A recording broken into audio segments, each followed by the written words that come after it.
Masa sih? Ya Allah, aku pasrahkan diriku sepenuhnya pada saat ini kepada penguasa langit dan bumi. Kalau aku ikhlas, ya Allah, aku ikhlas. Iya, deodoran yang bisa bikin kanker payudara. Enggak.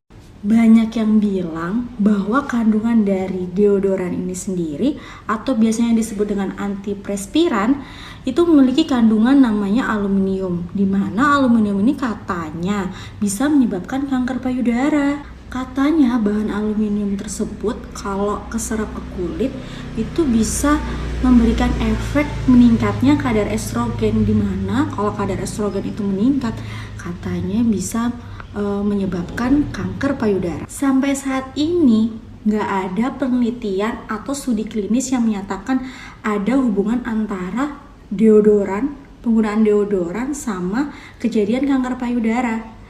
Nah, sebenarnya aluminium ini fungsinya hanya untuk menghambat produksi keringat yang ada di ketiak kita. Dan itu pun sifatnya hanya sementara loh. Sebenarnya udah ada faktor resiko yang sudah terbukti bisa meningkatkan kejadian kanker payudara. Faktor resiko ini dibagi menjadi dua, faktor resiko yang bisa diubah dan faktor resiko yang nggak bisa diubah. Nah, faktor resiko yang bisa diubah itu kayak gimana sih? Nah, contohnya itu seperti usia, genetik, keturunan, dan juga kepadatan payudara. Hah? Maksudnya gimana sih?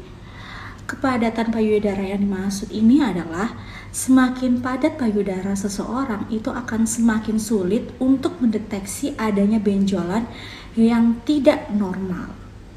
Nah, sedangkan faktor risiko yang bisa diubah itu contohnya mager atau malas gerak atau biasanya kurangnya aktivitas fisik.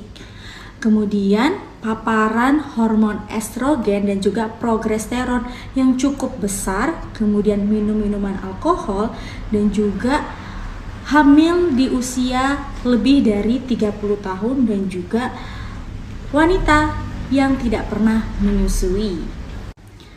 So, yuk hidup sehat, tapi bukan dengan cara tidak memakai deodoran ya. Nanti bau dong. Tetapi dengan cara menghindari faktor risiko yang bisa diubah.